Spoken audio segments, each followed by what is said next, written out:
Ассаламу алейкум рахматуллахи ва баракатуху. Урматтуу мусулман бир туугандар, Аллах Тааланын алдында ушул 9 нерсе өтө чоң күнөөлөр болуп эсептелинет. Алардын эң биринчиси Аллах Таалага ширк кылуу. Мындайча айтканда, Аллах Таала өзү жалгыз зат, бирок менин үнүмдү, менин сөзүмдү, менин муктаждыгымды кабырдагы жаткан адам периштеге айтат, ал периште Аллахка айтат, Аллах анан менин муктаждыгымды бүтүрөт. Же болбосо кандайдыр бир базарга сыйынуу. Маназат ага, Сулайман тоо, Ысык көл, чүйдөгү Байтик Батырдын күмбөзү, кыскасы ушуга окшогон нерселерге барып сыйынуу. Майда ширк болобу, чоң ширк болобу, кыскасы Аллах Таалага ширк кошуу бул өтө чоң күнөө, кечирилбес күнөө болуп эсептелинет. Эгерде бул жашоодон тооба кылбастан өтүп кетсе, түбөлүк тозоку болот. Экинчиси, урматтуу бир туугандар, эч бир акысыз эле жанды өлтүрүү. Эч кандай ага хат тургузуштун кереги жок. Кыскасы бир адамды барып жөн эле өлтүрүп койдуң. Бул дагы кечирилгис чоң күнөө болуп эсептелет. Үчүнчүсү, согуштан качуу. Качандыр бир мезгилде мусулмандар менен кафырлар согушуп кала турган болсо, ошол жерден мусулмандардын казатын, согушун, чабуулун таштап согуштан качуу бул дагы Аллах Тааланын алдында чоң күнөө болуп эсептелет. Ал эми төртүнчүсү болсо, өзү таза аял, абийри таза, уяттуу, намыстуу аял, ошол уяттуу, намыстуу, абийри таза аялга жалаа жабуу, зынакорсуң, же уурусуң, же жалганчысың. Кыскасы, таза аялга жалаа жабуу дагы Аллах Тааланын алдында өтө чоң күнөө болуп эсептелет.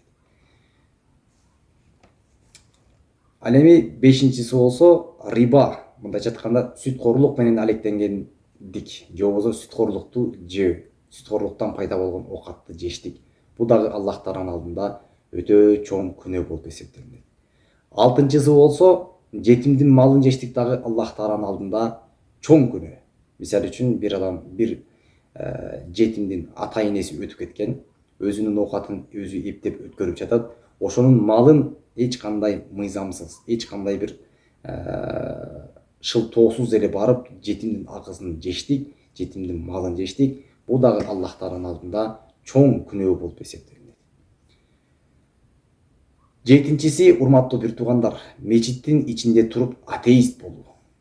Кээ бир бүгүнкү күндө теңирчиси болобу, мушриги болобу, мазарчысы болобу, мечитке келип алып өзүнүн саясатын жүргүзүүгө аракет кылып, мечиттин ичинде атеисттик кылып, мечиттин ичинде бузукулук кылганды адат кылып алгандар бүгүнкү күндө көбөйүп баратат.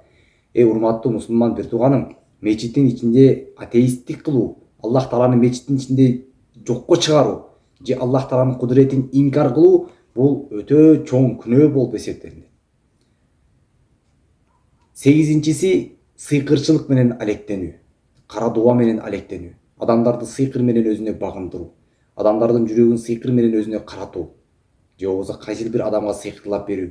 Ушул сыйкырчылык менен алектенүү дагы Аллах Тааланын алдында өтө чоң күнөө болуп эсептелет.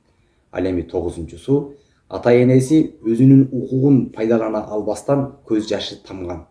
Ата энеси балдарынын ушундай бир кылык жоругуна кейип, жаны кашайып көз жашын төксө, бул дагы Аллах Таала кечирбес бир чоң күнөө болуп эсептелет. Урматтуу мусулман бир туугандар, Аллах Таалам бардыгыбызды күнөөдөн сак болууга жардам берсин, бардыгыбыз күнөөдөн сак болуп, Аллах Тааланын алдында сооп чогулта турган инсандардан бололук. Ассаламу алейкум рахматуллахи ва баракатуху.